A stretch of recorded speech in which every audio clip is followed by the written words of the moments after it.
average car payment in America right now is somewhere between $500 and $700 a month. And most people have one, believe it or not, and they just accept it. They accept it like it's a utility bill, like it's just a part of their life now. And honestly, I get it, because when you're in it, it feels that way. But I want you to think about something for a second. Like, what if that $500 didn't have to go to a finance company the next month? What if it went to somewhere where the money actually worked for you?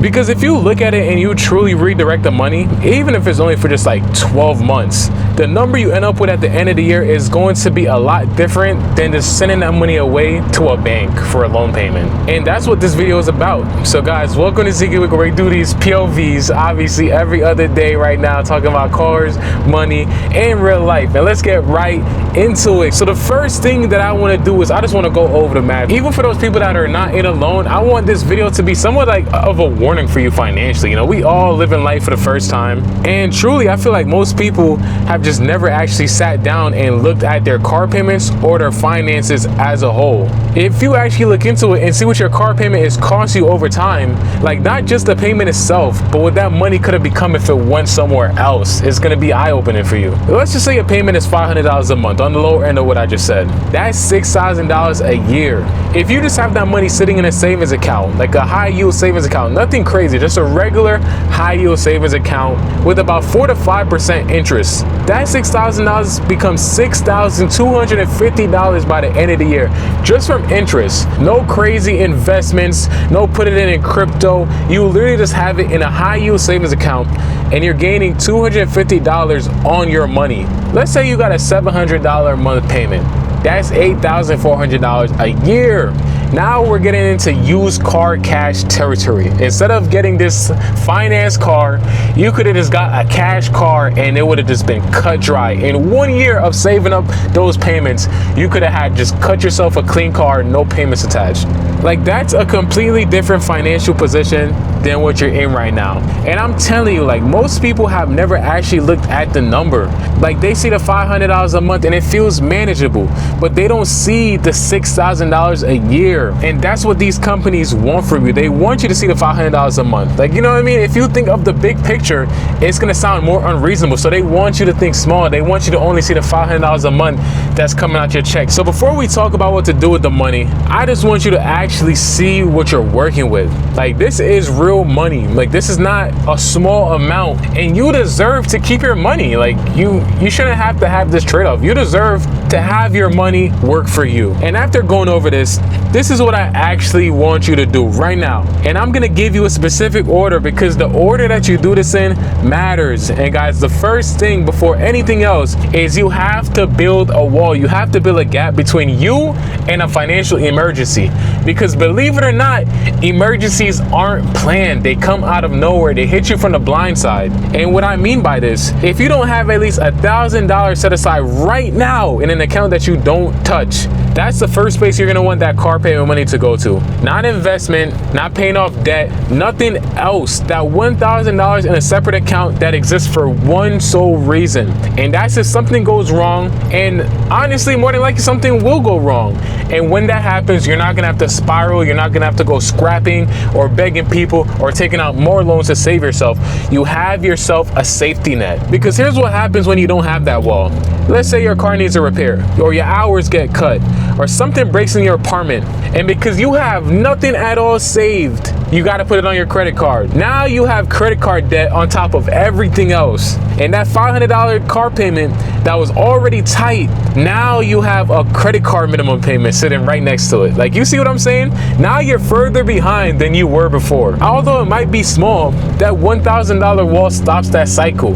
It's nothing to flex about. It's nothing to brag home. It's not a financial goal. It's literally just a buffer between you and the one thing that keeps knocking people back whenever they decide to gain financial hold of their life. So for a month or two, I'm gonna want you to put some money in an account that you're not touching. Just put it aside. Don't count it as spending money. It doesn't exist until you actually need it. And now that you built the wall, if you have any other debt outside of your car, this is where you need to put that money. Specifically, start with the smallest one, not the highest interest rate, not the biggest balance. Start with the smallest balance. And here's why I would recommend you to go this way. When you pay off a debt, even if it's something small, it triggers something mentally. The number of bills coming in every month goes down by 1 bill. The number of things you owe somebody goes down by 1. And that feeling is good. You deserve that feeling. I'm telling you, it motivates you in a way that throwing money at that big balance, it just doesn't give you that same feeling. Like when you're starting, you need to win, and you're gonna get that win by having an actual real account closed out and not having to pay an extra bill. So let's say you got a $400 medical bill, or a $1,200 credit card and a $3,000 personal loan. Let's start with that. With $500 a month redirected, you pay off your medical bill in 1 month. That's one less thing that you have to worry about. Then you stack that $500 onto the credit card minimum, and you knock that out in a couple months too. Like you see where this goes. You're moving fast, and every time something closes, the next one goes faster because you have more funds to redirect towards the next cookie you gotta cut. And this is low-key the part of the plan that most finance people, they tend to skip over. Like they'll go straight to the math and then tell you to attack the highest interest rate. And yeah, mathematically, if we're being honest, it saves you more money. But end of the day, bro, we're just humans. We're not robots. Like you need to build momentum, and momentum comes from wins. Y'all ever heard that saying where it says consistency beats skill? Like that's basically what you're doing right now. Like obviously, if you had all the money in the world and money was a problem and we were just robots, you tackle the highest one, the more sensible one. But guys, you need to build momentum. You need to be consistent, and that's what's gonna help you in the long run. A lot of people, they'll shoot for the biggest one, they get burnt out, they don't see the results, and they fall back and then they dig themselves into a deeper hole. You do not want to go down this road. So now you built the wall, the small debt is gone, or it's basically almost gone. And this is where the money actually starts to work for you. And this is the step that a year from now, you're looking back and you genuinely feel different about it. I'm gonna need you to open a high yield savings account if you don't already have one. Like I'm not gonna tell you which one, but right now, like give or take, you're gonna be getting around 5 or 4% interest rate from a high yield savings account. They typically, you wanna find one with no minimums, no fees, no nothing. Just one that give you 4 to 5%, not a regular savings account. It has to be a high yield account. You can open one within 10 minutes on the phone. Download the app, get your high yield savings account, and you start putting that redirected car payment into there every single month on the same day. You don't do it when you remember. You don't do it when you feel like it. You put in there every month on the same day. I'm gonna need you to set a calendar, set an alarm right now, every month, same day. Like it's a bill. It's basically just a bill right now. Because here's the thing. The reason most people can't save is because they treat the savings like it's a leftover. Like whatever survives the month gets saved. And usually nothing survives the month. You have to treat it like an expense. Like it leaves your account before you can spend it. Now you have your money just working for you in the background, and that's the goal. That's the start to financial success. And it's always gonna be small starts. Nothing great comes quick. You gotta put in the work, you gotta be consistent to dig yourself and put yourself on the right path to financial freedom. And I wanna be real with you for a second, because I don't want this to sound like some financial podcast or some regular stuff that you see on YouTube, people just yapping. Because I'm not a financial advisor. I'm literally just a regular guy. I got a regular job. I got my regular used car. Like, it's nothing special. I gain nothing from this financial advice. I don't have a car payment right now. I haven't had one in a while. The last time I had a car payment was on my Civic, which is my first car, which I've spoken about a lot of time in past videos. But that money people are putting towards a car payment, I have that money. And a lot of people out there with no car payments also have that money. And I just have that money in an account that I control. And you know what I mean? That gives you options. And that's a word that I'm gonna keep coming back to in this video, options, because you need options in life. When my car needs something, I'm able to just pay it. And I don't have to stress that much. And it's not because I make a lot of money, because believe it or not, I don't. I literally work a regular job at the airport, y'all. I'm not rolling in cash. It's just the decisions that you make leading up to when things bad happen. The whole point of this video is to take the necessary steps to save up over a long time, so then you build this buffer, so whenever something happens, you have the money available on hand to just get things done. And that's what I want for y'all. Like, this video is not for y'all to be rich or not to drive a Benz or something. It's literally just to give yourself options.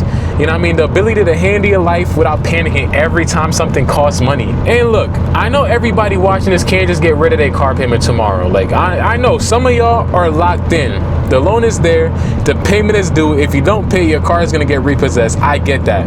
But even if you can't get rid of that payment right now, I need you to start thinking about what comes after. Like, you can plan from now for the day it's paid off. You can decide now when the last payment clears if that money is gonna quietly disappear or it's gonna go somewhere where the money's gonna work for you. And if you're somebody who's looking at your situation and thinking maybe I could downsize, maybe I could save some money, I could sell the car, buy something cheaper, free up an extra $400 to $500 a month, honestly, that's a whole nother video as a whole that deserves its own breakdown. But right now, just run your numbers. That's what you gotta do. Take your car payment, multiply it by 12, look at that number, and ask yourself, what do you want that money to do? Do you want it to just go away to this car, or do you want it to be something of higher purpose? Because a year from now, that answer is either gonna be sitting in your account, or it's gonna be sitting in somebody else's account. So make that decision wisely, y'all. And guys, that's really gonna be it for this video. If you made this far, thank you for watching. Make sure y'all like, comment, and subscribe, and buy TSX and travel. You know what I mean? Drop a comment and tell me what your car payment is right now, if you have one. And you know, I'm not judging, but I want to know what y'all working with. And honestly, the comment section is a good place for other people in a similar situation to understand that they're not alone. Like, you're not guilty, you're not exiled for having a car payment. I do not want this video to come off like that. So thank you for coming along with me. I'm gonna catch y'all in the next video, guys. Peace.